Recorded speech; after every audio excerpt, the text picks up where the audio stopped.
same person.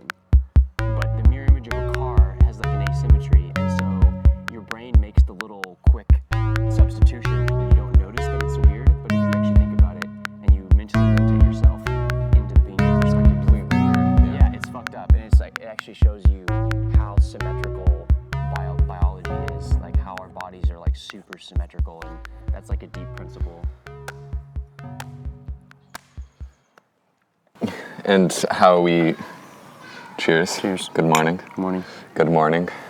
How our biology projects symmetry, the way it's not weird when you look in your rear view mirror and see that happening, that doesn't cause an anomaly at all.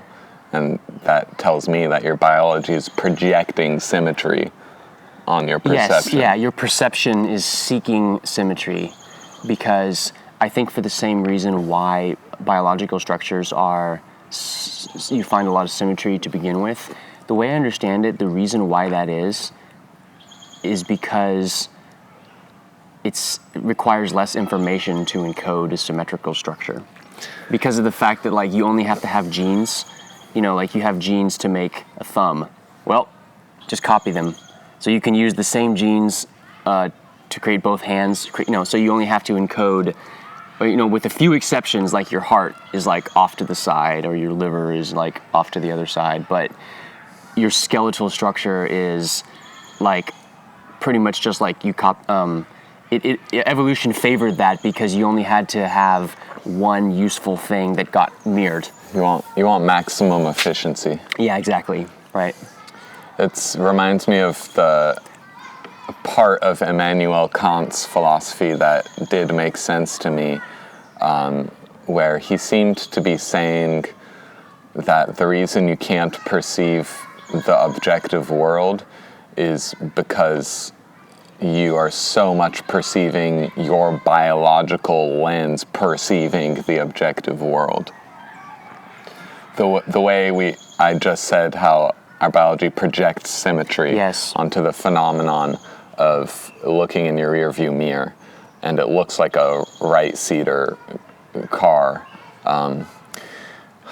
Like, it seemed like he was saying, like, when you're examining the world itself, like, you have to take into account that the perception is being it's telling you a lot about your biology and your stamping mechanism. Yeah, it's a highly modulated signal. Perceptive mechanism, yeah. Right. Like that, and maybe his like lean, or maybe like where he like comes down on that is you're perceiving more how humans are structured more than you're seeing the objective world.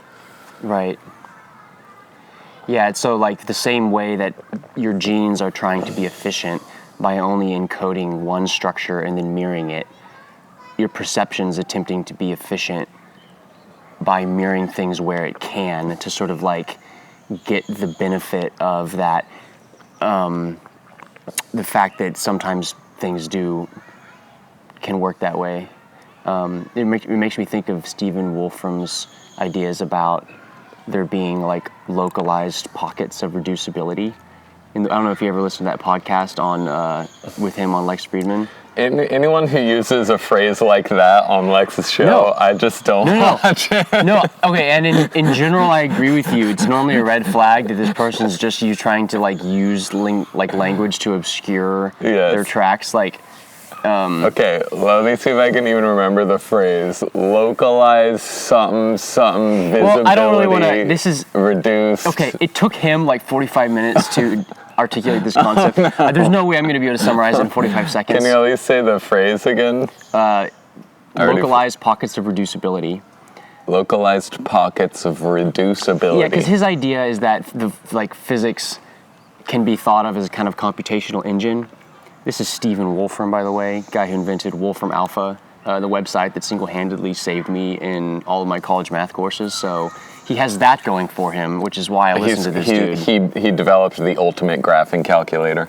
Yes. Yeah. The ultimate motherfucker graphing calculator. And it's free, and it's amazing. And so that automatically gives him some credibility to me that makes me think, oh, this person can actually clearly is capable of doing something really cool. Something highly useful. Yeah, highly useful. For the people who are set to be the most useful people in the world. He's made one of the most useful tools in the world for them. From a certain perspective, from my perspective at least. Engineers, yes, they're the most important fucking people in the world right now. Software engineers? Is that what we're talking about? Well, all kinds of engineers, or I suppose like designers, anyone who uses Wolfram Alpha for stuff. It's a pretty great... I'd say that's primarily engineers, and engineers are the most important people to our society right now. Like next to plumbers. Yeah, they're the most important people from the machine perspective of like I don't know if they're more important than artists or like people who are creating new perspectives. Engineers, I think we actually talked about that in the last pod. Is like there's a fuck ton of engineers in the world, not too many artists.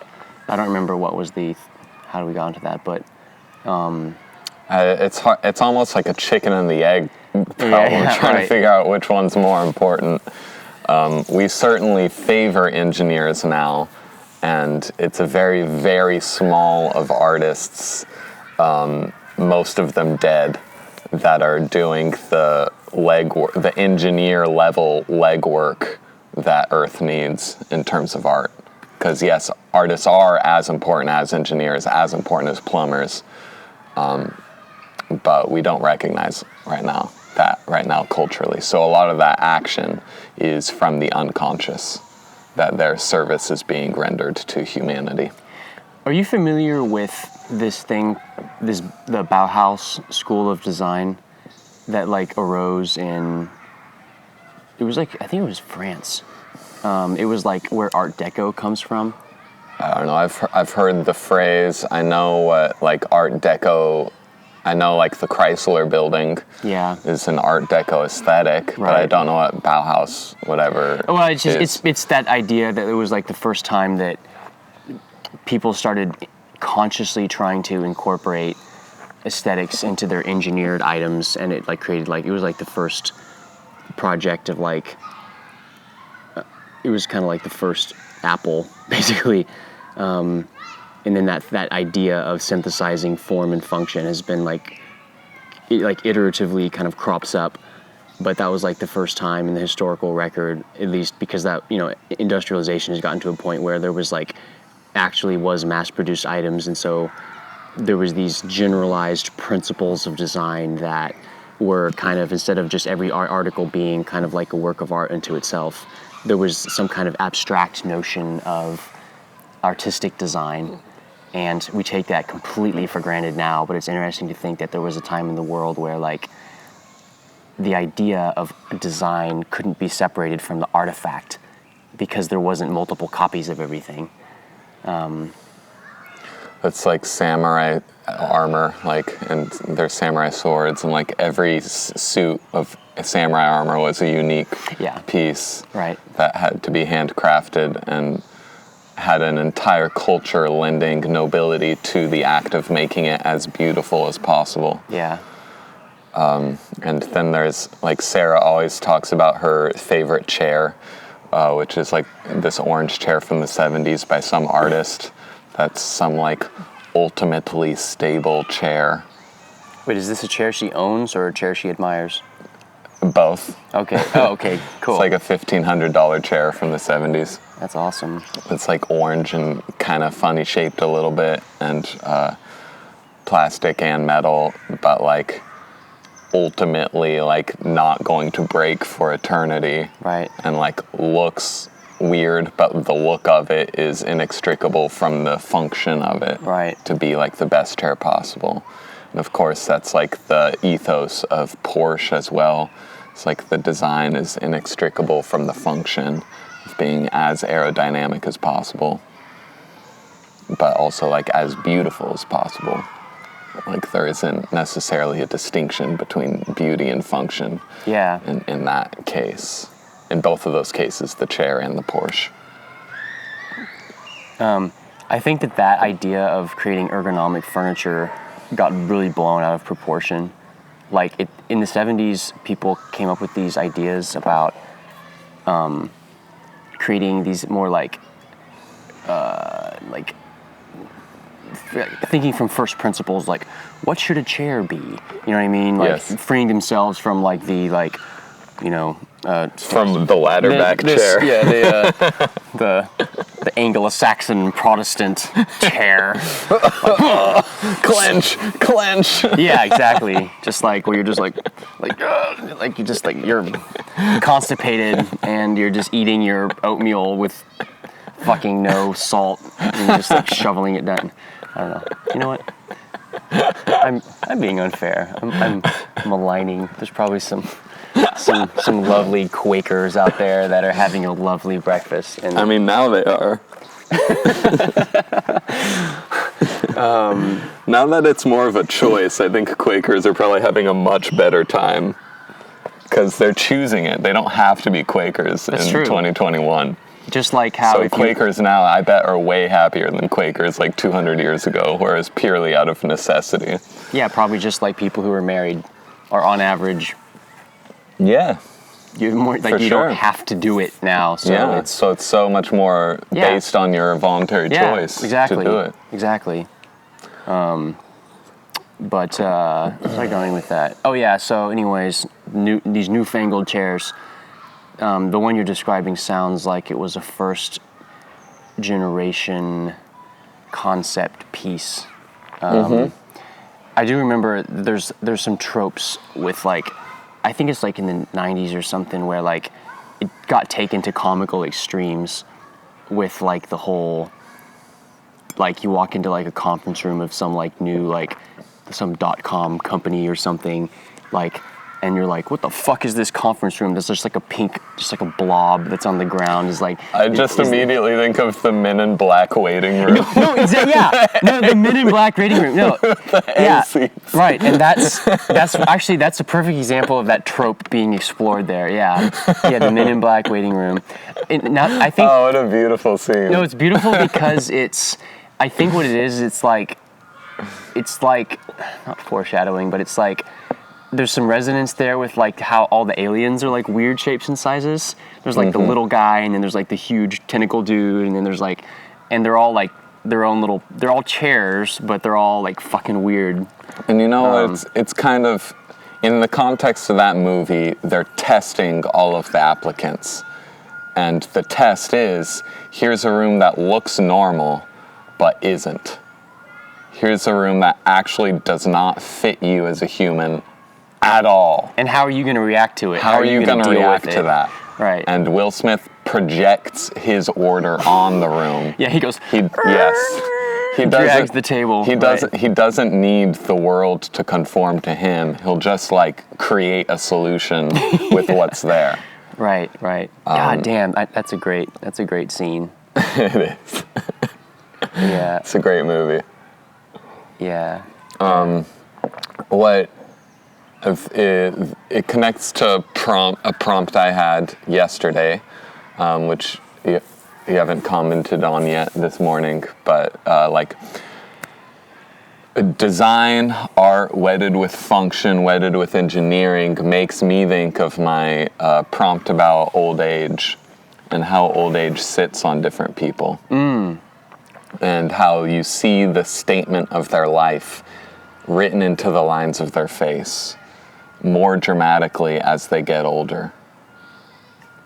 And you said you were walking and you saw some mom with her teenage daughters and she was just walking around with a scowl, like... Yes, her resting bitch face was this squinted scowl just bearing it. But not as if she like smelled something bad in that moment, as if life smelled bad. Yeah. Like it wasn't a reaction to what was actually happening in front of her. Right. She like has two beautiful daughters and is like out on the town with them on a Friday morning or whatever the fuck. Like life itself, like she was the expression said like life couldn't be anything else but something to scowl about. At least when you're 40 or 50 and a woman. Yeah, well, you get imprinted with those. You get imprinted with things. And you get caught in little eddies. And I think also, you know, the only example of this that I can really point to that I really have seen a lot of is in Finland when I lived there. There was old people who had lived through the war.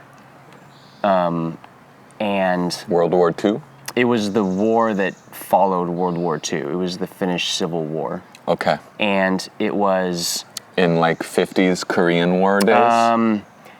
Yeah, it was. So there was that generation. I actually, now that I think about it, I don't know the exact date, but it was people who were influenced by just fucking trauma, and they walked around. They just had like a scowl on their face. It was like this, like permanently downturned, like it was like the frigid babushka kind of like thing where it's just you're just completely just like wound into like a little, just like a tight, dense pocket of resistance against winter, against other people, against, like lines at the grocery store, against, like all of the mundane antagonisms of your life are kind of something that just like triggers you over and over and over and over again. That basic reflex to like grimace and like tense yourself against something. It's kind of hard to separate like whether or not someone's just having a bad day or if they permanently are in that position, but you see it by the wrinkles. Oh, interesting. You understand that they've been adopting that expression for decades. Yeah. Because now it's like the form of their face. Yeah. That's a really interesting thing. I was thinking about this a couple days ago, something similar, how sometimes you will... Is that the war cry? Oh my God. Yeah, they're coming. Yeah, you see this nice grove of redwood trees here? Winter's coming. No, we're... for many years this podcast has been plagued by raiders from beyond the realm, in the form of happy screaming children, and today we are in the enemy's nest. Yeah, we're near the main hive, and we're really tempting fate with this one, but that's why it's like this beautiful redwood grove is what lures you. So my question is, you want to prevent that because you want to be a healthy, happy old man. Like, what does that look like when the smile lines? Like, how could you be reacting day to day, crisis to crisis in such a way that it like creates a decades-long imprint on your face of a statement of what statement? What should a fulfilled, happy old man look like? What should be the effect of seeing him in the street? I think fulfilled, happy old man has transcended ideology. I think that you can, on a practical level, just start by relaxing your fucking face on a physical level. And that what happens... Never! No, it's like... because, I find myself sometimes... If you ever walk around and you realize, like, why am I, like, holding my, like... Why is my tongue not relaxed? Or, like, why is, like, my... like my neck not there's like little micro muscles in your face of course. And I think that it's almost like they're trying to tell you like actual reactions you're having. Yeah, and so if you walk around, if you have a particular rigid view of the world, of what like you're stuck in the trap of ideology, or you're stuck in the trap of having like a program in your brain that always makes you feel a certain way about everything, then it's like you just you ingrain those micro expressions because like your face is constantly broadcasting your state, your how you feel basically. And that's wrinkles are almost just like they're the physical manifestation of a habitual thought pattern. That's right. Or the lack of wrinkles. Right. Says something too. Yeah. It says something. It more clearly says something the older you are. Yeah, when have less and less wrinkles. It's youthfulness, and youthfulness is associated with a kind of... But to see that in a 60-year-old would Right. say something we're not used to hearing. It would imply that you had a variety of facial expressions throughout your life, which would itself imply that you had a variety of thoughts and perspectives throughout your life. To me, it would imply a closeness to the fountain of life. Yeah. Like you're letting yourself constantly get refined by that fire inside of you. And so like nothing like stays too long except the phenomenon of staying close to the flame. So like you could tell that they were old, but like they aren't holding anything. Yeah. Because to like make a practice out of being as close as possible to the truth of your own experience, with a flame metaphor, it's like you can't hold on to anything except things that like help you like see objective reality or something. Like you can't hold grudges. Yeah. Like what makes the most like wrinkles and like scars is like holding grudges. Yeah. But you can't hold grudges if you're like at a certain level of flexibility and proactivity. Yeah. There's just no energy to hold grudges. I mean, I think when I get old, I just want to, I think, stay, I want to stay with something that I almost perceive as being like, sort of like an old friend. It's just like this feeling of like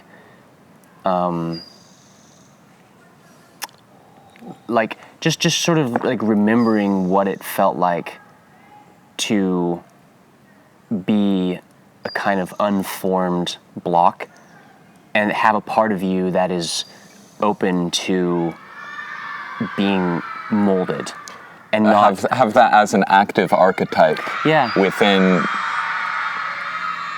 the circle of your different moods. Yeah. Have like unformed the fool of the tarot wheel. Yeah. Be like something you are in regular relationship with. Yeah.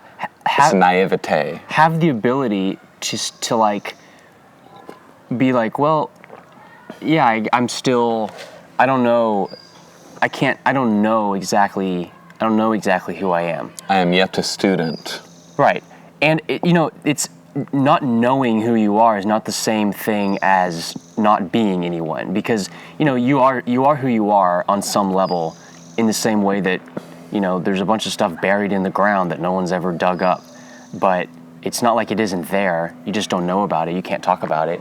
I guess it's like a comment on like whether or not you think that there's some volume of a person that once you have dug for 30, 40 years or something, you've more or less excavated your personality, and then your question is what to do with it. Or that's one perspective. Or another one is to think like, well, maybe you just kind of quit digging when you decide that you've gotten enough. And whether, there might be like a weird alien megastructure that's like still buried. That if you, I'd say it's guaranteed that it's there. Yeah, like we're all like doing a little archaeological dig, and we're like, oh, we found some interesting coins. Well, keep digging, buddy. I think most people don't dig because they intuitively know there's a fucking 2001 Space Odyssey slab of alien material just like waiting there. So like if you ever genetically engineered a human to live inside your psyche. If we lived a millennia and a generation of people started, like let's say we invented tomorrow the ability to just make everyone live a millennia, and so it's like, all right, baby boomers, you're the lucky generation. Actually, you thought you were going to have to die, but now you don't. You can continue living for another 900 years. And they're like, okay, so then in a couple centuries we have a cultural concept of like what a 300-year-old is like. And then those are people who've been alive long enough that they realize that they're the alien megastructure, and what the fuck are they doing? Right. And then they look at people who are 100 years old and go like, you like youthful, indiscretion. Yeah. You're only 100. You haven't Wait another couple hundred No years principles. until you figure out who you really are. It's like, what have we fucking done?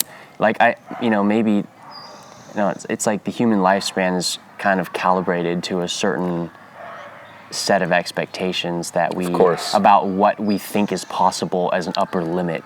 And so, of course. Yeah, and that informs the culture. What we pursue in our lives is a almost direct result of what we assume our lifespan is. Oh yeah, and it unconsciously, which is, I guess this feels relevant to comment about your aspiration to live to 300.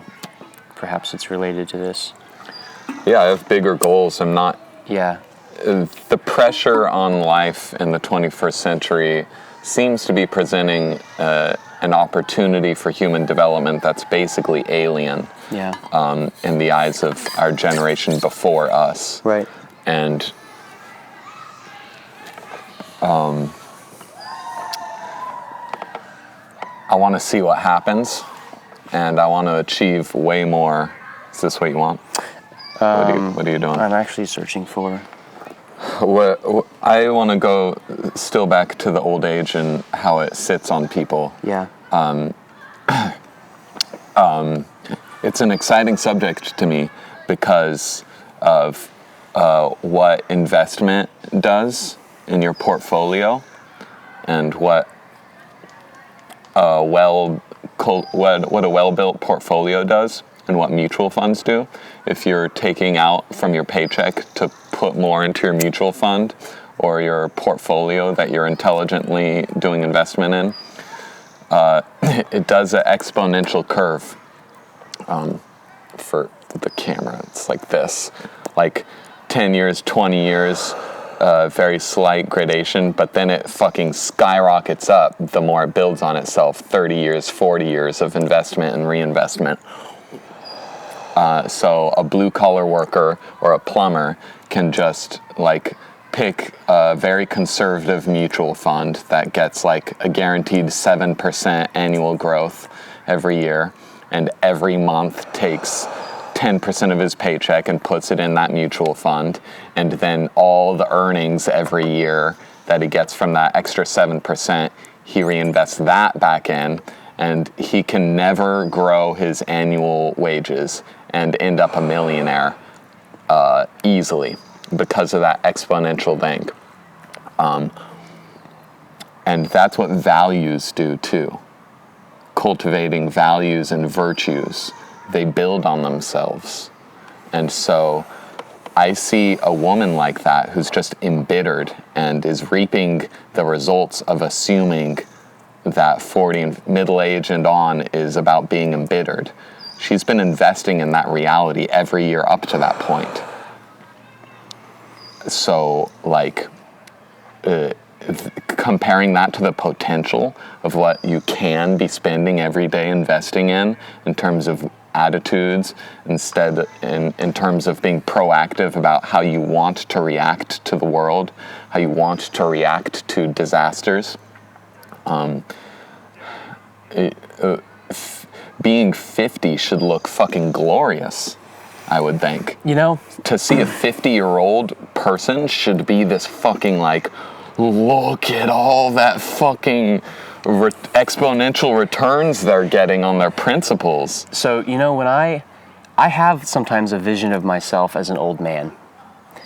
And in this vision, I have like a long mane of gray hair, and I have like a beard, and it's like braided into like fucking shit, and like I have like, you know, I have like little like, I'm like an interesting, you know, like I'm like yeah, like I'm just like, when you see, you know, like when you go to the farmer's market sometimes and you see like those old women, and they have like beads, and they have like a cool hat, and they have like some interesting like clothes, and it's like colorful, and like that's beautiful, because that's like kind of really graceful old age. And I think that that's what humans, like if you look at old people in non-industrial societies, they look so fucking cool, like like an elder, and you're just culture has been accreting onto them over time. Yeah, and they have like little marks on their body, and they have like,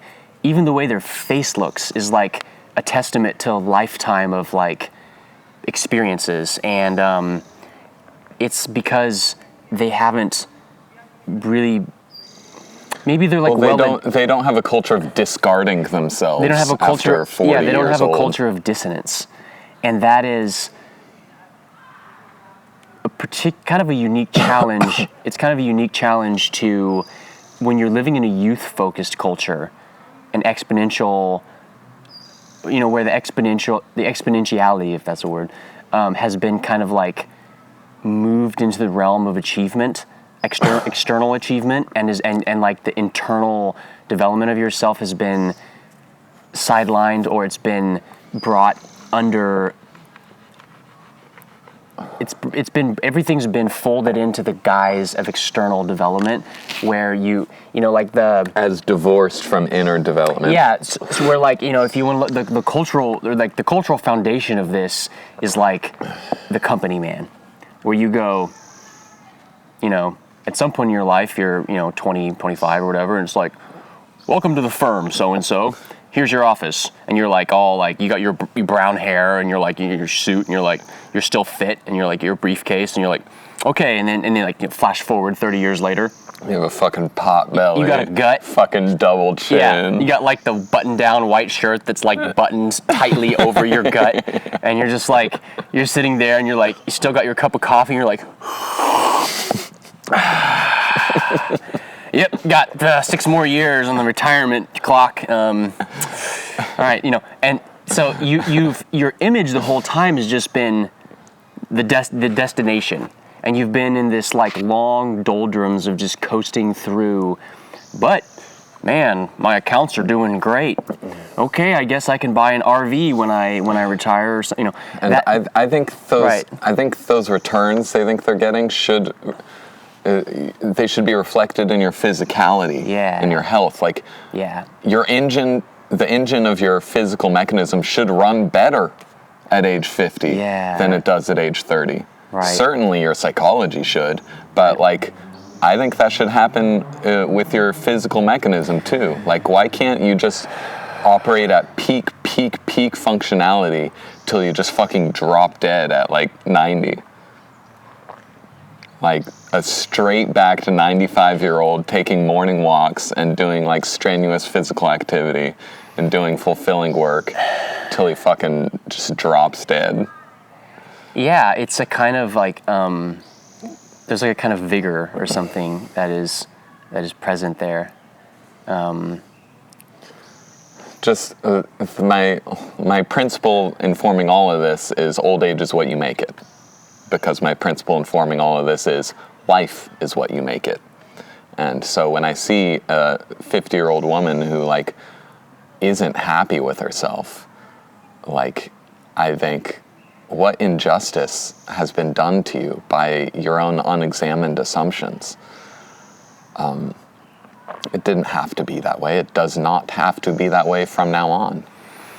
Yeah, that's interesting to think about that. I wonder if millennials and Zoomers are going to age in a different way than prior generations or if there's going to be... There's an opportunity to. I wouldn't be surprised if there's a kind of like bifurcation that occurs where you have a group of people who continue to stay malleable because they're deeply enmeshed in the kind of media that keeps changing them and keeps creating new questions and keeps providing new opportunities for redefinition.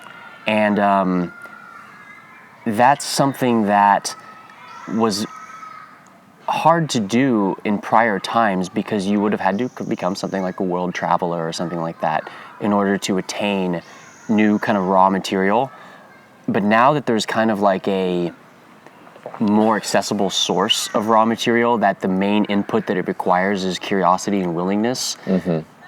I wouldn't be surprised if there's a kind of bifurcation of, our generation as we become like 50-year-olds, 60-year-olds, 70-year-olds or something like that, where one group of people is going to be just like our parents' and grandparents' generation, that we just go like, man, I stopped paying attention around 1995. And then your ways of talking about things is kind of still in the language of that time, and then it becomes more and more kind outdated. More and more like precarious to have to try to talk about everything in the language that you used to talk about things, and it gets to a point where you're just like, forget it. I'm just gonna I respect anyone who does that, because I don't know what it was like to grow up in the world and have it just be like fucking swept out from under you. But my experience is that I've been fucking surfing the shit ever since Sure. there's never been a time when shit hasn't been moving for me. I don't even have the assumption of stability, and I think a lot of people don't. So in some way, maybe that makes us a little more able to dance or something. You know what that makes me think of is Carl Jung's autobiography. Oh. And he was always in tension with the church, and always deeply spiritual, and in a deep relationship with his God image, and with prayer. And he was always indignant in the way he talked about priests and the dogmatic religious understanding he was raised in, because he was having that experience from the moment of first consciousness himself, what you just described, about having to surf the waves of uncertainty that is life and experience. And he called it God. He said, how can these people not see God happening right in front of them? Like, why isn't everyone else having this experience of God staring me in the face and forcing me to the most deep questions possible and the deepest adjustments possible? Like that those two sound like the same statement to me. What you said and what Carl Jung's experience was. Yeah. Well, and he's an example. That's why he stands out. Like, he didn't feel like there was a way. He didn't think there was a way to get away from God, the presence of God in every single moment.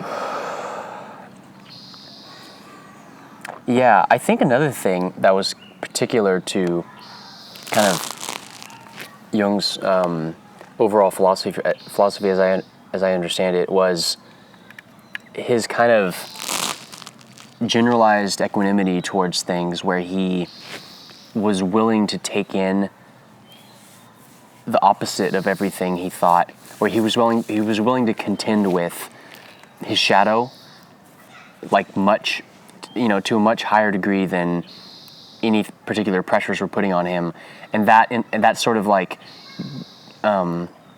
allowed him to sort of never reach the point where he felt like he needed to circle the wagons of his psyche to defend against the onslaught of novelty.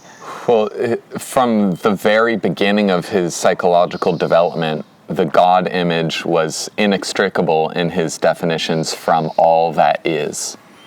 And it's if he finds a shadow, he understands that that's part of God. It's a much more complex image of God. So to deny that crazy erotic dream he just had as a 10-year-old would be to deny God. Right. To deny a piece of God. Right. And so he was indignant and looking at everyone else, especially the people giving him a religious education. Like, he could see that they were these neutered, censored half-beings that were not truly alive. And that's so anti-God to be less than ecstatically alive. Yeah. Yeah, I think there's a kind of connection between ecstasy, as you're using the word, in ecstatic in the sense that it's a kind of embracing of the world, where you kind of are willing to get punched in the face from time to time. Be marked. Yeah, exactly. You're willing to be changed by the world. Yeah, what's that famous it's like that famous painting, The Ecstasy of Saint Teresa, where she's like overcome by like this light, and it's like on her, and it's like this withering. It's like a withering revelation of something, and she's like almost like she's like withering under the power of this kind of vision or something. And that's like something that kind of enthrallment with something is something you associate with youth. At least in the current context, you imagine like a young person going to like a festival or a rave or something, and they're just completely releasing themselves into the flow of the world, and everyone's attractive, everyone is youthful, everyone is strong, and they have a lot of vitality, and it's like this image of embracing, or it's like embracing the world instead of, because it's like premised on the confidence that you can survive whatever's coming to you. And so I think there's like something that goes hand in hand like that if you're going to age gracefully, then you have to kind of hold on to a kind of like basic sense that you're going to be okay, and that just because you're old doesn't mean you are becoming like a frail, fragile being. Well, I mean, at the same time, though, you have to show yourself that you have to prove that to yourself, I think. Like, it's not enough to be willing to accept reality on reality's terms. You have to be willing to make your mark on the world. To, like, an affirmation of self that is like the confidence that you're going to be okay is the confidence to step into the places where you're not sure if you're going to be okay, and then prove yourself there. Yeah, and like make a mark out on the world, not just let the world mark you, but step out and make a difference and participate in this. Oh, that's interesting, because I was about to say that I think that making your mark on the world is actually premised on the same fundamental attitude of being able to let the world make a mark on you. Well, they go together. Yeah, they go together. Yes. You can't make a positive change in the world without the bigger the positive change on the world you're making, the more radical of an acceptance of reality you have to encompass, because you have to know what reality's doing to understand how it can be made better. Right. So to make it radically better, you have to radically understand just what it is, and understanding what it is changes you in its image. But then that gives you the opportunity to change reality in your image. And then your image and the reality's image become kind of like a chimera. I mean, everyone's life is, everyone's life is kind of it's like you have your wrinkles, you know. I mean, I don't know. I think like this makes me think of something like, isn't that weird how, you know, because they've actually done this with like AI, like machine learning, okay? You can take a data set of like 1 million photos. Like I think someone did this. Like there was like a data set of like some profile photos that had some biographical information attached to them, like your political orientation or something like that, and you know, or your profession or something like that. And there was what researchers were able to do was they were able to feed a machine learning model a bunch of photos of people and correlate that to like some basic things like whether you considered yourself liberal or conservative or something like that.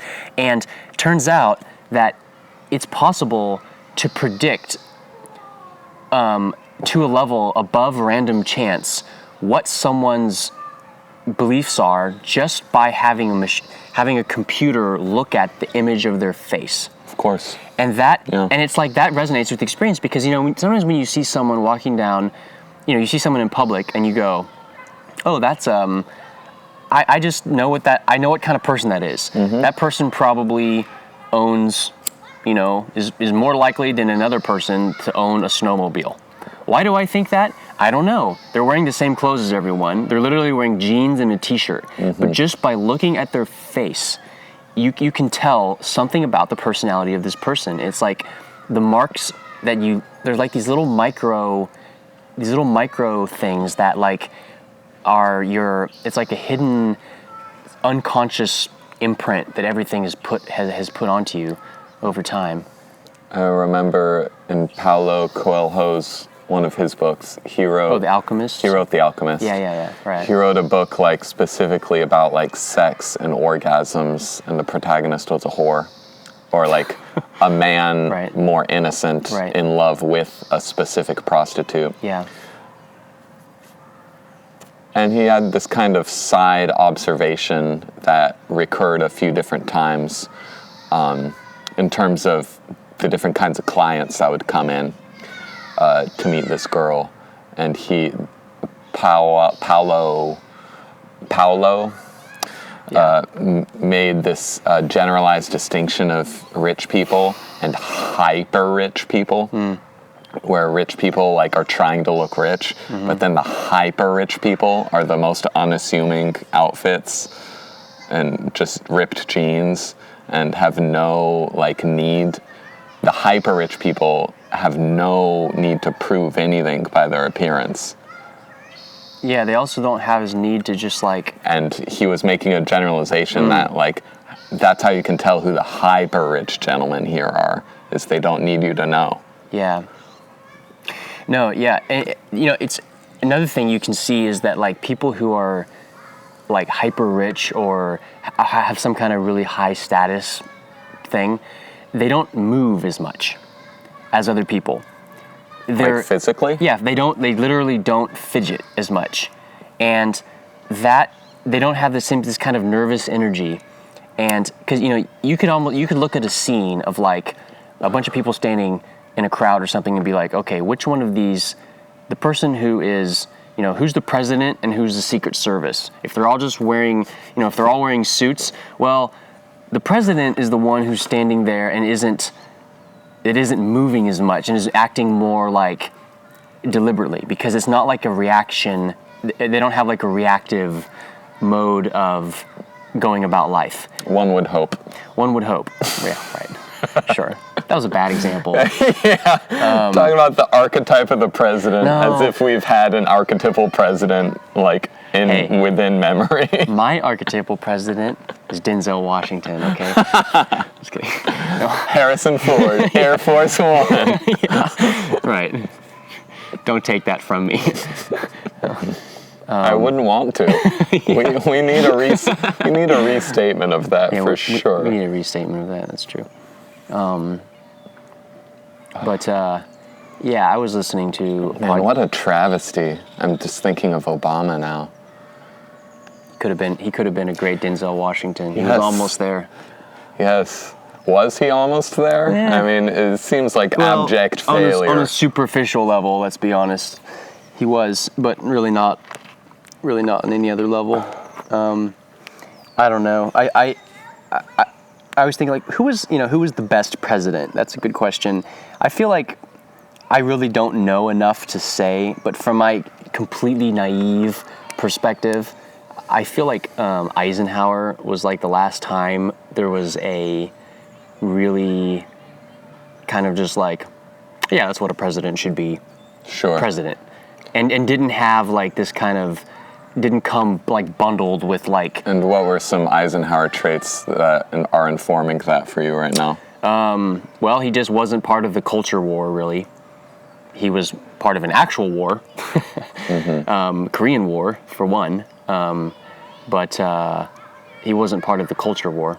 He wasn't an avatar of the internal tensions and struggles of people, you know. So it was... He was getting the job done? Yeah, maybe? he was like... Instead of like getting caught up in appearances? Well, he was getting a job done. And it wasn't, you know, you can debate on history about like all kinds of stuff, whether it was good or bad, whether how things played out. You know, was it ideal that Korea is now like north and south, and you have this hyper polarized demilitarization zone that's been existing for more than half a century now? Sure. You know, you can be like, well, was that the best outcome? You can like look at what he did and try to place him in a historical context. But I'm just talking purely on a personality level. You know, Eisenhower is like, oh, we just won World War II. So now I'm going to act from a place of like confidence and just not, like, I don't really need to when I make a speech, I'm not constantly talking for one group against another group. Right. I'm not positioning myself at this fault line where I'm the little juggler who's like trying to get some benefit for myself by like playing off of the internal currents of society. And I feel like politicians now are entirely cast in the image of negotiators between internal factions because society simply isn't homogenous anymore, except in very rare places like, like Iceland or something like that, where, places that we look at as like, oh, those are like real leaders. It's like, yeah, because they're not bound by the internal tensions of their society because those people as much, of course, it's changing. But, and then where you have like something like the modern politician, it's like you are more of a cultural artifact than anything else. Of course. You're not really making decisions about positively what you want to happen. You probably gave that up a long time ago. You're just catering to different factions of pull. Yeah, you're a surfer basically. You're going like, oh, here comes a wave. All right, let me try to catch this one. But you're not choosing. You're not someone who's like, I should probably swim in that direction, and maybe I can try to get someone to follow me. It's really not like that at all. And I think that's like one of the main challenges of being alive today is just not mistaking your attempts to react to what's coming for you making some kind of gain in the direction that you've independently thought, like, aside from where I'm at right now, aside from the pressures that are on me right now from other people or something, to be a certain way, like, what would I do if I didn't have those pressures and I was a free agent and someone said, look, all your friends, you don't have any friends, your family's gone, you have no history, here's $1 million, do whatever the fuck you want. What you do is for its own sake. Yeah. See, that's the principle of free will or the principle of determinism. And the choice we all have of what do we want to form the product of our lifetimes on, like which foundation do we want to form it on. Determinism forces you into maximum expediency to maximally surf the wave of this moment and react. And free will is about making your own wave. Yeah, so it's interesting to think about that. Like, so I think it's like free will has to come after free perspective. That you can't really decide to live your own life if you can't see, you can't like see it first. The mind has its own deep mind. Mm-hmm. What do you mean by that? The unconscious is the deep mind, thinking about problem solving and facing insoluble problems and really deep challenges.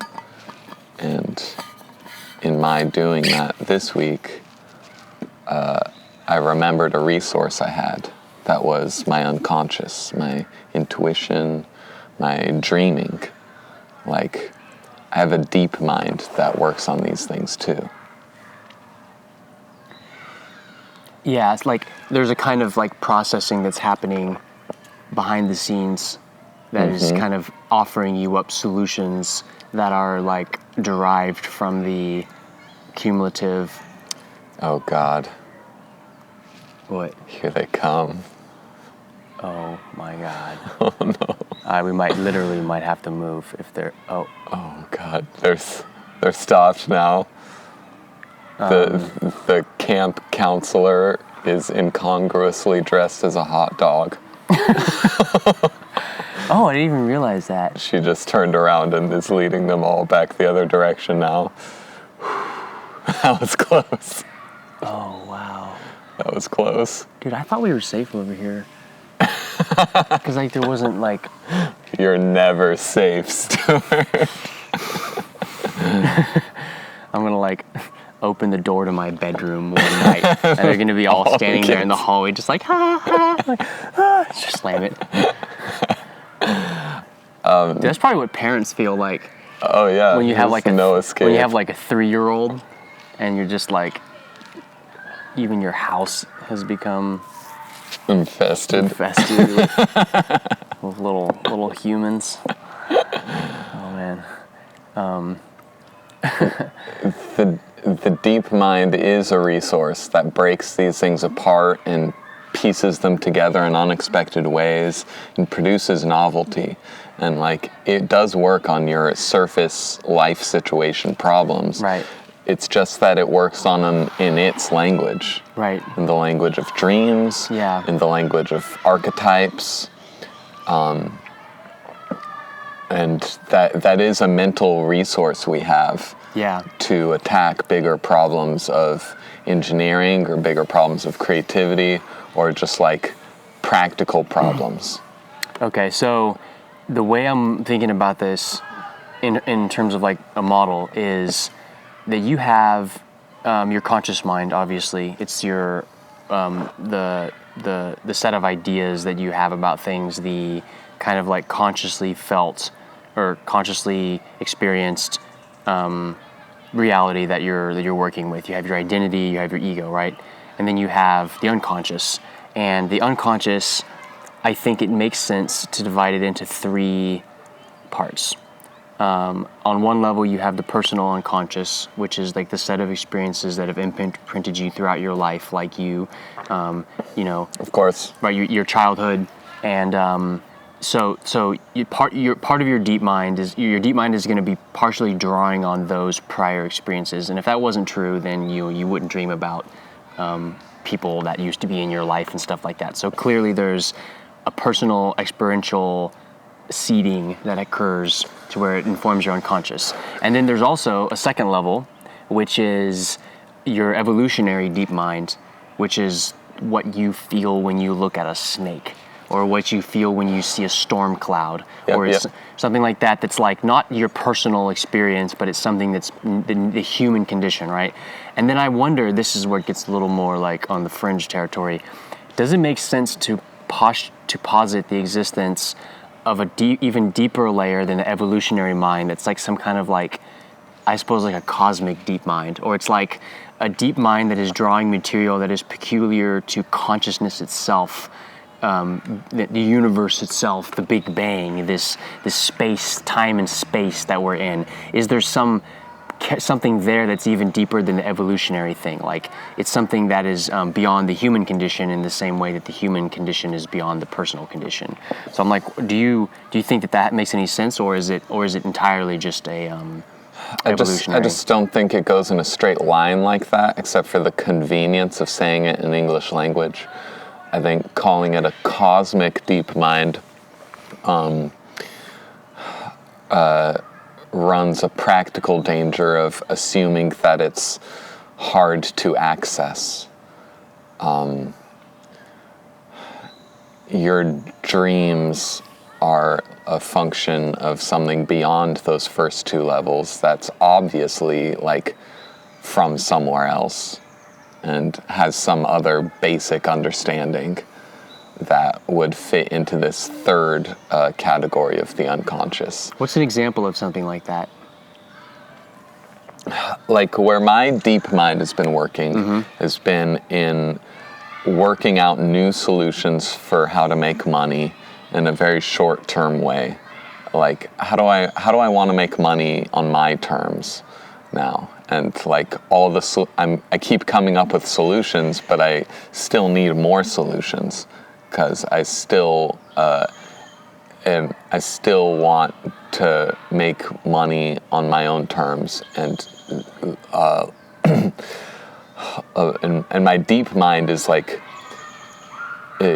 using metaphors and using like unexplainable fascinations and using like the recurring dream of the haunted house that I mentioned last week. Yeah.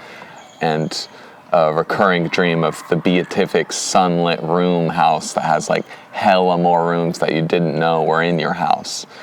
The action of my deep mind has been like, I don't know what to say to you, surface mind Alex, except to highlight again the haunted house type thing and like the mystery house, and also the like idealistic, like vast inner space that's like sunlit rooms and beautiful plants and big windows and stuff. And so like remembering I have recourse to just pure like metaphor and like poetic devices. Just imagistic yes. awareness. Like right. that is reminiscent of my deep mind working right now. Yeah. And so I'm consciously working with it by like writing poems to that direction, playing certain video games, like to put myself in this aesthetic space for a half hour, a different game with a different set of aesthetics, put myself in that space for a half hour, and then like construct experiences based on what my deep mind or my dreams are like bringing up to the surface, and then doing the creative work of trying to integrate it with more like practical concerns and seeing where like it actually fits in my actual life. Those are some examples. Yeah, I think it makes sense to think of yourself as living in a dream, even when you're awake. So you go to sleep and you have a dream. Perhaps you have a dream of the haunted house, or you have a dream of the sunlit house, or you're in that. Your deep mind is providing that context to you, where that's your reality when you're asleep.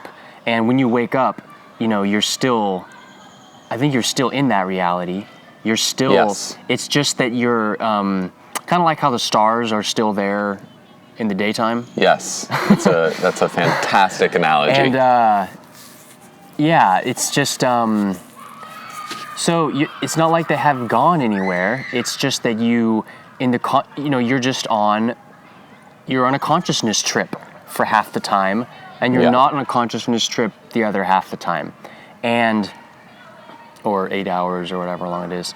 But you're sort of almost like, I wonder if it makes like you're walking in parallel in these two worlds throughout your life, and it's very easy to completely dismiss the dark night dream sleep stars world as being just like an ephemeral phenomenon that just happens for it was just some leftover stuff that my conscious mind gave me and my brain's chewing on it or something like that. That would be like that's just as crazy as like waking up and thinking that your conscious life and will is like nothing, and that really the real world is what you dream about, and you just keep trying to go to sleep. Right. You have the ability to leverage both.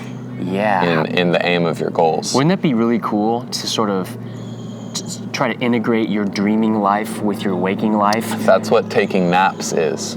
This is why I take naps. Oh wow, that's an oddly practical angle on this. Yes. I wasn't expecting that. So you dream when you go to sleep? Actually, now I think about it, dreams are actually really common when you take a nap. They're even more than when you go to sleep at night. And it says it's you making a very practical physical statement of how you want these two bifurcated realms of awareness, of perception, to relate to each other. It nests them into each other. Yeah, that's why people say you should keep a dream journal, so you can try to create this bridge. So there's give and take, and they can help each other out. Right. The prompt was exciting to me because I was dealing with like questions with my practical life situation. I like have to make new answers to. I don't know what to do, and then I was like, oh well, and I don't know what to do. So I'm like, okay, use your fucking mind, fucking think. You can figure it out. You can figure it out. So just think clearly about it. So I went, oh, like my life situation has a mind to apply to it. This fucking infinite solution generating, integration creating instrument. Yeah. And then I went, holy shit, my mind has a fucking mind. So you perceived a different layer. My mind right. has a deep mind. It's like when you're in Microsoft Word and then you open up the terminal window and you realize, oh shit, there's a whole other program that this program is premised on. That's right. And is utilizing. Yes. Yeah. So sick. So yeah, like the surface, like your conscious reality is the surface level, like graphical user interface where you point and click and you drag things and you input and you output data. But really, there's a lot going on to sort of make that possible. And it is entirely possible to, and there's a helicopter flying over.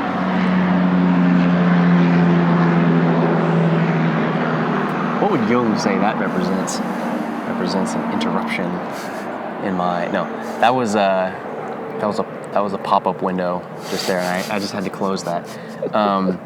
But yeah, I feel like it is entirely possible to like interface with a computer on a lower level, but it requires arcane knowledge.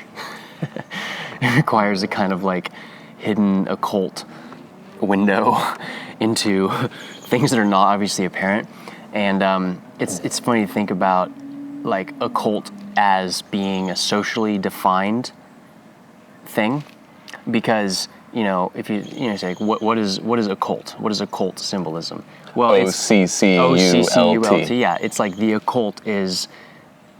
It's like the hidden, right? It's the hidden aspect of the world.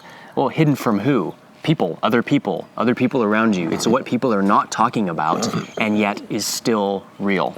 Mm-hmm. And in different societies at different times, different material could be really could be considered to be occult. Like we might, like in Middle Ages or whatever, it's like, well, like witches and wizards and gremlins and fairies and gnomes and sprites and all that shit was this kind of thing that was on the fringes of society, that there was a lot of belief about their existence, but there wasn't as much. People were afraid of it because there wasn't a kind of social consensus about what the actual content of that thing was. And so you have an object which is believed to exist, but is not believed to be known. And in the sense that we know what it is. So that's an interesting type of thing. And I think that's kind of the realm in which the deep mind, that's the realm that the deep mind draws from to speak to your the conscious part of you. It's the things that you don't know how to define them, but you're aware enough of them to be willing to so they'll have some kind of salience. Like a dark house. You know what a dark house is, or you have the feeling of a dark house, but you don't have you haven't fully locked it down to where it's something that you can dismiss and that you can easily plug into your conscious framework, and, which is why it makes a good symbol. Mm-hmm. Because it's like a symbol that has potential in the sense that not only it's like potential in that it means something, but you don't know what. There are meanings there that are unconscious. That's why it's dark house. And but it's a house. You can go in and open doors and look in cupboards. Right. Find things. Right. No, thank you. So how long do you think there's any specific events in your life that have led to you having these house dreams? Like, have you gotten that far with it? The first thing I was aware of in my life was our suburban house in Valencia, and we were installing a second floor, an entire second floor. So we're putting stairs in our house. That was the first thing of my human life, of being like aware of, is being fucking excited to have stairs. We're gonna get stairs. I can't wait to climb these stairs. Okay. And then this fucking video game I became obsessed with in 2019, Resident Evil 2 remake for PlayStation 4. Horror game and general haunted mansion type setup. Right.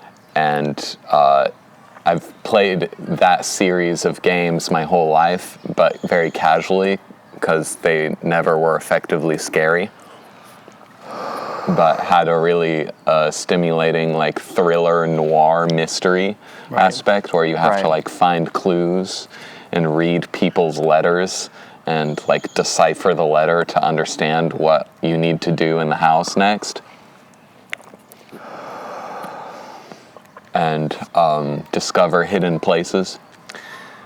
And I got obsessed with this newer game along that franchise, and to the point where I could no longer account for my obsession with the game.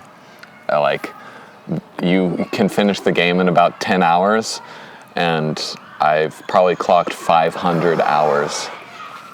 This is the perfect game for Alex White. And it got to a point of ridiculousness where I had to, like, consciously come to grips with, like, I don't know what I'm doing anymore. Like, something is happening here. And I had a lot of really vivid dreams when I first started playing it, like, in that same space of the game. It, like, activated my dream life in some tangibly novel way.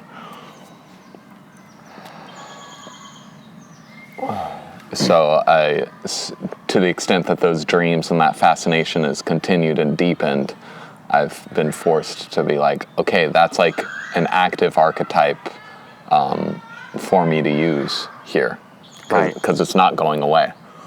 And then it's like, well, what did I do with that game? I mastered it. There's nothing that can happen in that game that I can't handle. And it's the only scary game I've ever played, like, where I was fucking terrified playing the game. And you're attracted to it for some reason. Well, I have the form of something I'm physically, viscerally scared of. Yeah. And then I mastered it. Yeah. And you got a reward for that. I got a blueprint for how to navigate the dark place. Yeah. In the dream metaphor of like, well, you know how to play this game. Right. Yeah. Huh, that's fascinating. Like, yeah, to think about, like, the form of your dreams. I know, going back to Jung, one of his most famous things he's written was that thing about his house, where he had a dream of a house where in the basement of the house there was like he dug into the basement and there was like some bones and stuff there, and he got to this like catacombs level of the house. Yeah, and that there's something about a house that's really, really potent. I don't think you'd have like the image of like the haunted house wouldn't be such a common thing if it wasn't something that a lot of people shared. I wonder if that is just because we have this concern that the place where we are contains the unknown just as much as the place that we're not, and that we're somehow more vulnerable to the things that we don't see that are close to us. Well, we understand that the inner space, we intuitively, not consciously, we intuitively understand that the inner space is as vast as the outer space. Yeah, like we were talking about last week about how you said something about how there's this thing of like, there's this idea of like a space that's larger on the inside than it is on the outside. That's right, and that is the mind. Yeah. And the ego is a kind of plot of land that has been staked out and brought into certainty, and on the boundaries of that is the unknown, but there's this question of digging deeper. There's like, if you excavated the place where you are, what would you find? And that's like, it's a different dimension, because when you go out and you push the boundaries of where you are, you could be like, oh, you know, I'm gonna I want to like I want to grow. I want to, and this is like where all of the like most. It's like there's like two different strains of self-help literature, and one of them, the more ancient kind, or I'll start with the modern one because it's better this way. The modern kind is telling you that like, you know, like, well, if you're not, you know, satisfied with your life or something, maybe you should have a new hobby, you know. Maybe you should need to go out and meet people and like take up like you know, like read more books and go bungee jumping and like start an exercise routine. Yeah, start an exercise routine and travel and stuff like this. And it's like, and it's set in this tone. Yeah, exactly. And everything is like this, and it's cheerful. Yeah, and optimistic. And there's like bullet points and graphics and stuff, and the font is like 14 and it's like double spaced, and then you're like, this is just a blog. Why did I buy this from Barnes and Noble? Yeah. So the 14-point font. Oh my gosh. No, it's what it is.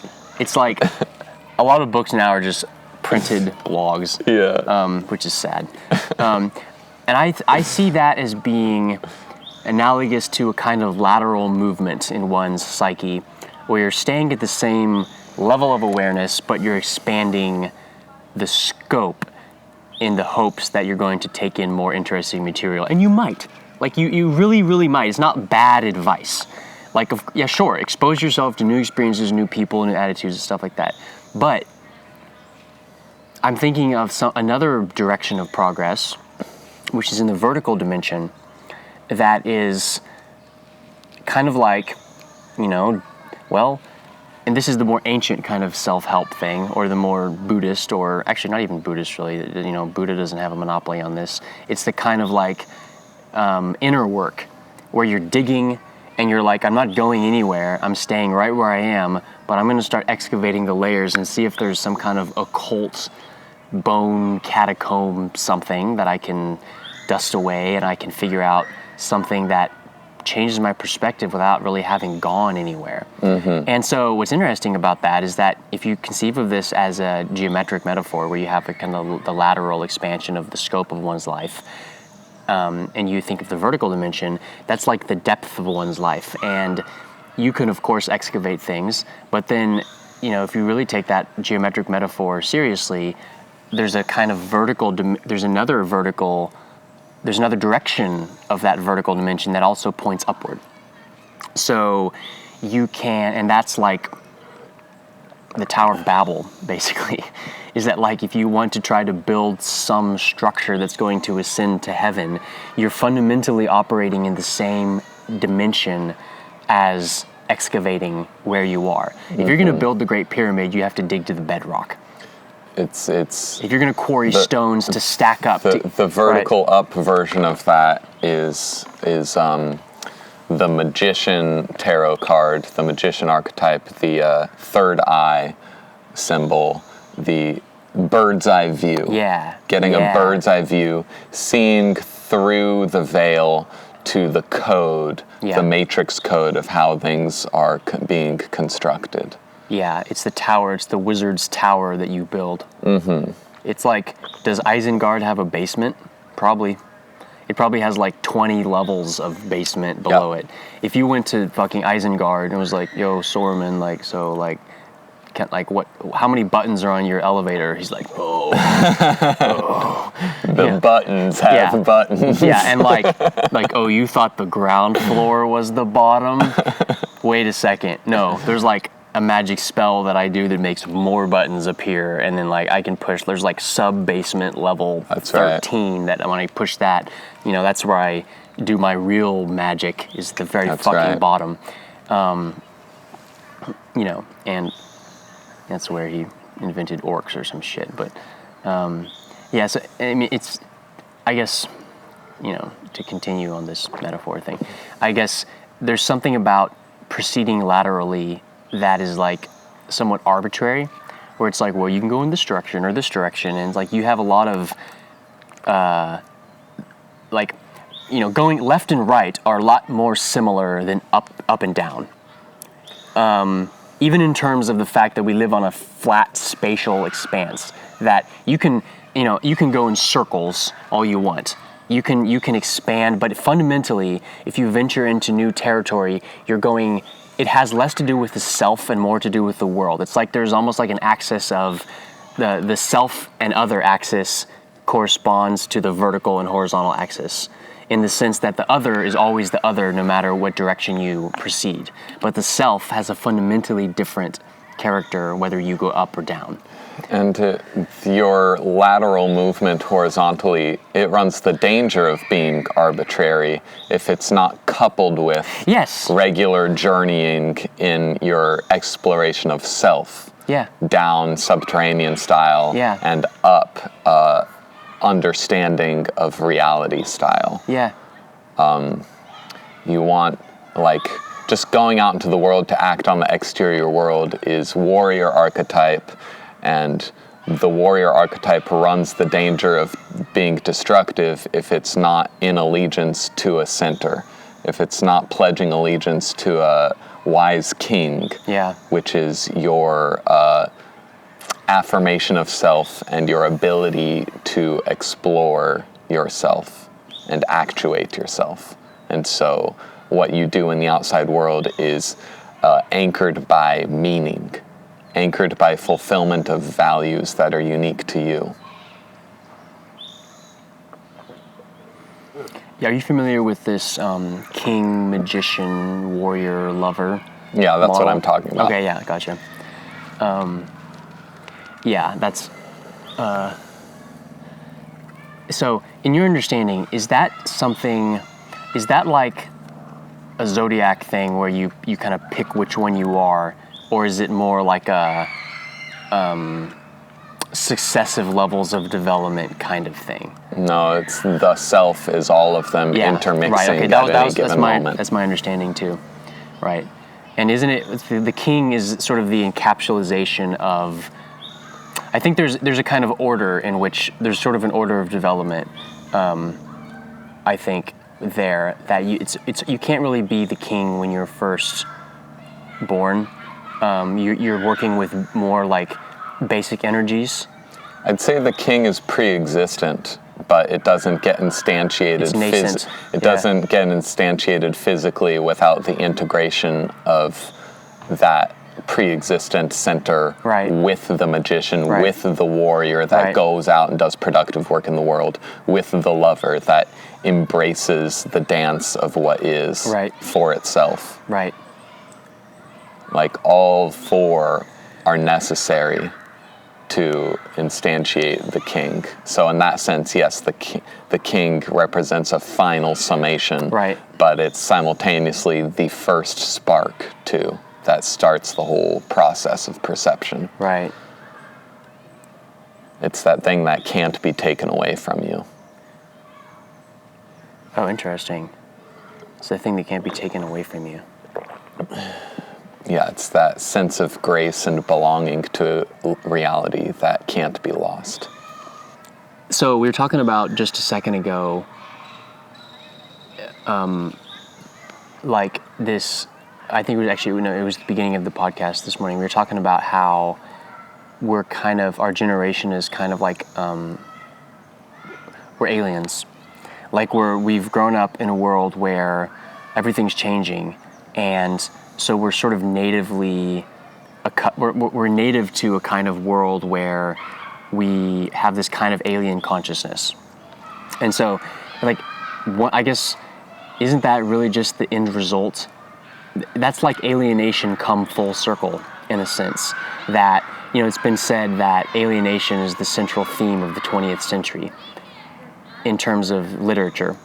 That alienation from the world, alienation from each other, alienation from the products of your labor, alienation from your culture, stuff like that. So it's like interesting to think that maybe that the final kind of instantiation of that the destination, where you get to when you push alienation to its limit, the asymptote that it's approaching, is a kind of alien consciousness that you can kind of sit with for a moment and sort of realize that it was part of yourself all along, but that the process of getting there is what we call alienation. So so it's like, it makes me think of that one, like that saying, like, the fool that persists in his folly will become wise. That there's not that going in, putting yourself into a situation where you're doing something, you're playing that archetype of the fool, is only bad when you get stuck in that realm. But it's necessary in a sense to be the fool and keep being the fool. You follow through with it. You follow through, exactly. And then you get to a point where you're not just a fool, you're the fool. And since when you take that fool and you integrate that fool aspect of yourself, you go, well, actually, the reason why the fool felt off balance was because the fool was making progress. That's right. Right. Yes. And it was not enough to have attained the world, the immediately previous tarot card. He then needs to go out into new frontiers where he does not know the rules, and he is the fool made anew. So it's like alienation is the process of becoming an alien.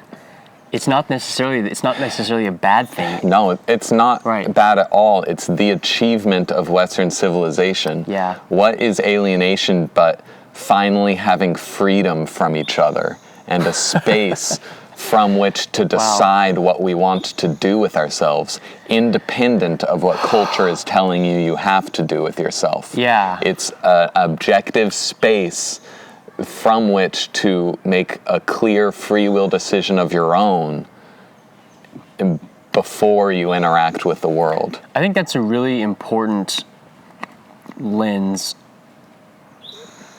to use to look at Western civilization, and that, like, we probably would be really well served by applying that lens simply because it's the one we have. Well, it's follow through on what Western Civ has given us, which is the ability to take time and choose our own direction, not the direction that's being handed to us.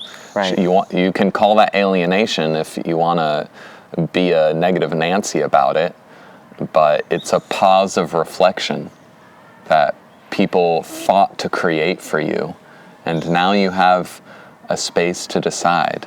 So maybe we're emerging from as a generation, we're emerging from alienation, and we're stepping into a culture of alienism. A culture of innovation and novelty, I hope. Well, that's one, alienism is kind of a ideal, whereas alienation is a process. When you make something concrete, kind of like how, I guess, it's like industrialization or industrialism. It's like one of those knows what it's doing. One of those, when you get to it, you're like, well, for better or worse, this is where I am. I can grapple with this. Whereas before, it was just the forests were burning. Right. We were reacting.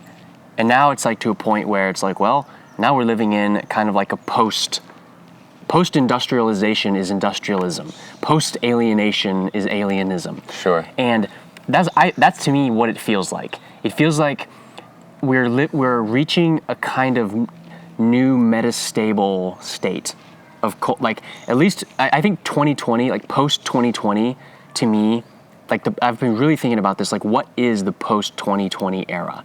Because we had what seems like a decade of change forced into about a year. And so we're living right now, I wouldn't be surprised if there's a process of consolidation that now occurs where we start personally and also as a culture integrating a lot of the shocks that happen to us and building, kind of like laying down the pillars, the foundations for a new kind of sensibility about what it is exactly we're supposed to be doing with our time. Well, from 2020, we also have the ability now to experience a decade's worth of change within a year. Yeah.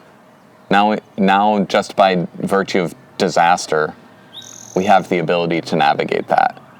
So now, something that could lock into the world consciousness is an objective direction to go, and then we do it in a proactive way for a year and make 10 years of change happen within a year. Well, I'm personally trying to. By choice, not by reaction to disaster. Right. But the ability was given to us by that disaster. Dude, I'm so glad we started this pod right at the beginning of this fucking disaster. Because it was like it's like it was a natural start point, you know? Yes, all the land got leveled. Yeah. And so that's a blank canvas. We don't have to worry about clearing out too much space here. That's the thing. Yeah, it was it was funny how the unpublished episodes we have are really like a lot of like lamentation about destruction, and now it's somehow the tone has changed. The tone is like, there's been like a turning. Now we're planning and trying to like think about what we're going to talk about in an episode, and think about long-term things we want to be discovering over like a year of podcasts. Yeah, exactly. I don't think I could have started this from a cold start either. I think there was a kind of momentum that was created by seeing everything fall apart. That kind of you can kind of coast on for a while. But it was predicated on the decision to follow through on what we already had, and not take the world destruction as the rule, but to take what I'm personally cultivating already as the rule. Well, we already are meeting to talk a lot, so let's just follow through on that. Right. Business as usual. Yeah. Yeah, there's something really nice about life in that it does come at you with it's not too fast of a pace unless you think of it that way. Like, really, it really is just one day after another. It's very handleable. It's handleable. Mm-hmm. It is. Your physical organism and your brain is entirely capable of handling the things that are being given to you on a 24-hour basis, day by day by day, if you are careful about the set of things that you put on your plate at any given time. That's right. And if you feel that there's too many things on your plate at a given time, well, then you have to deal with the fact that's you have to get past that first. And in times of disaster, it can be almost impossible to do so.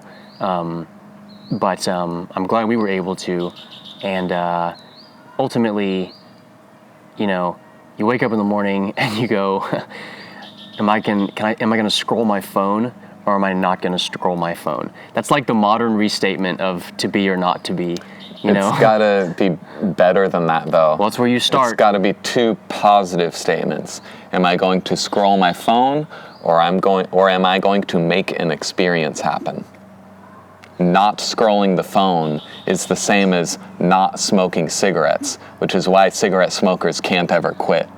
Because they don't understand that a negative injunction is not as powerful as a positive injunction. So if they're going to not smoke cigarettes, that is not powerful enough to replace I'm smoking cigarettes. It has to be a new positive injunction. Yeah, am I going to smoke a cigarette, or am I going to go on a walk? Am I going to write a song? That's right. Right.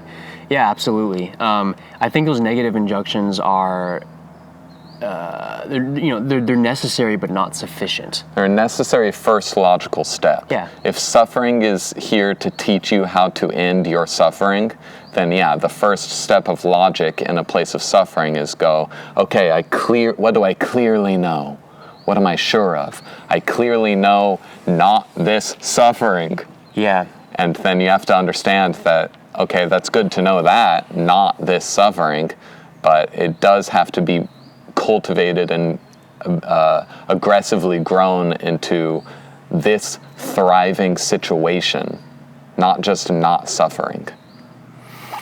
Yeah, and I think the tool set that we have is pretty reductionistic. The tool set, the default tools that we have to solve problems are they're in the mold of the kind of problem-solving tools that are given to us by the industrial heritage, the industrial or post-industrial culture we have, which is kind of, I break things down, analyze the problem, figure out what are the issues, and then focus on solving those. That is a necessary thing. However, and I guess this is kind of connecting to that prompt I had about the culture war and the culture vacuum that we're living in, is that it feels like we're at a stage where we have over-applied the what's wrong mode of looking at things. And when you take the what's wrong mode of looking at everything, you find things that are wrong.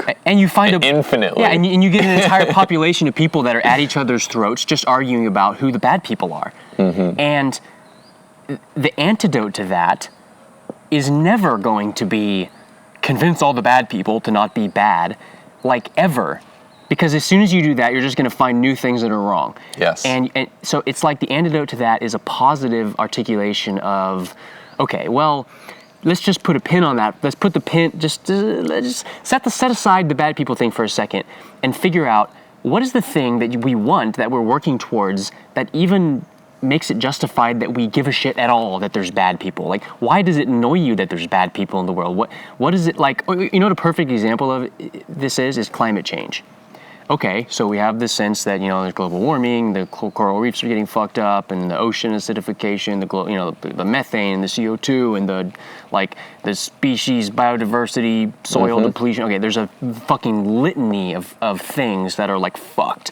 Okay, so when you take that into your consciousness, it's like looking at all these flaws, and the reason you feel paralyzed, apathetic, and demotivated and liable to blame other people is that you don't really know why it's worth it to solve all those things.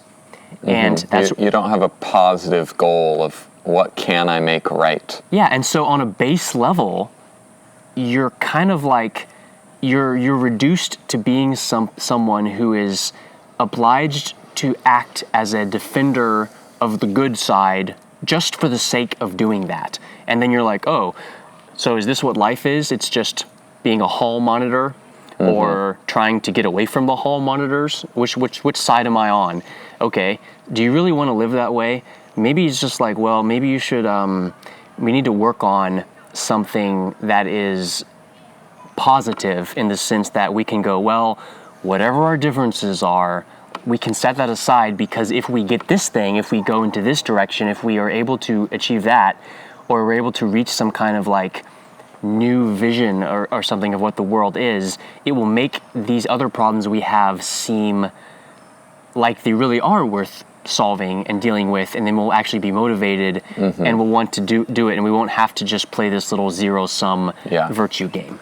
Well, making things right, making something right, making one thing right leads to the ability to make another thing right. Looking at what's wrong leads you to finding more things that are wrong. So it's about the starting question. What's wrong? What's wrong with me? Right. Go to psychiatrists, ask them, what's wrong with me? You're definitely going to find something wrong with you if you ask the question. What can I make better today? You're definitely going to find an answer to that too. Can you imagine if there was can you imagine if there was a kind of political discourse where, let's say you had a presidential debate. Can you imagine if a presidential candidate steps up on the debate stage and goes first of all, they ask him some inane, stupid question to bait this person into giving some raw meat to the media machine or whatever. Can you imagine if the person gets up on the stage and goes, you know what? I don't really want to talk about that. I want to talk about something else. I want to talk about the question of what is a city? So what's a city, guys? Is a city is it can we just explore that image for a second? What do we want a city to be? Can we just think about that? Beautiful. This is a political question. What a city is a political question just as much as school shootings or some fucking bullshit like that. That is just that like we just can't solve it no matter what, and we're just like trapped in this cycle of like pain, despair, and repeating. Well, and even just right. school shootings in this vein of speculation becomes the positive prompt of what is a healthy way to bring up a kid. Yeah, what does a society look like that doesn't produce shooters? Right. How is a healthy kid produced? Yeah, exactly. That's a positive question. Yes. How is a healthy kid raised? Right. And how do we create maximum additional factors that help that result of a healthy kid getting raised? Dude, can you imagine if you were like a politician and you're like, I want to build my candidacy around answering this kind of positive question, and I want it to be a public strategic development project where you go, I don't know the answer to this question, but I know the importance of this question. This is exactly like the kind of thing that's a symbol that's on the outside of your awareness, that's in the direction of lateral development, that is known, but the existence of it's known, but the content is not known. We all perceive that our living situation is fucked, that it costs thousands of dollars to live in a house, and that you have a huge mortgage and you have all this debt and you have this really dysfunctional system where homes are used as investment vehicles, and you don't have healthy neighborhoods, and you have shitty zoning laws, and you don't have beautiful structures. You have these cookie cutter stamped ones, and you have these, you have this kind of very non-optimal situation of your day-to-day life. So if you were to pursue this question of like, can we get some liberals and conservatives to both contribute the kind of good ideas that might be like, like we have all this land, we have new technology to work remote, we have new technology to deliver things anywhere in the world that we didn't have before, and we also have the kind of retrospective we have like this retrospective analysis that we can do on like, well, what happened when urbanization occurred? Well, a lot of things happened. Drug addiction went up, environmental destruction went up. A lot of things, the intractability of certain social problems like housing became a huge crisis. So like, what if we found an area that was like, this is a place where a certain kind of food grows. We're not going to have to irrigate it to the point where we're like growing farms in the middle of a desert or something. This has like fertile land. There's some natural advantages to this place, but there isn't a city there because there was no specific historical event that like a trading post or a port or something that just caused a city to develop there. But like, what if there was a thing where like you could kind of sort of like a proposition to use tax dollars to sort of like set up a place where people could, private investment could actually go there with the expectation that the intention of the place was to create a kind of like healthy development of something. This has been tried in the past or whatever. Like, there's been all kinds of like the bad example of how not to do this is like the kind of empire copy paste expansion that like the Soviet Union did or whatever, where it's like, we need more Russian people in Kazakhstan or something. Okay, we're going to create a bunch of apartment blocks. Right. Okay, well, that's what you have when you have bureaucrats in charge of this. People who are not artists, who don't really know anything other than how to function within the confines of a certain organization. So you have like the will, but you don't have the ability. You don't have the virtue. You don't have the ability to do it. So I think it's like something that has to be bottom up. It has to be like a cultural impetus to create new things. You can't offload that process of creating new space onto a top-down bureaucracy. It's just not going to work. Well, I need to piss. All right. We can probably call it. All right, sounds good. Cool.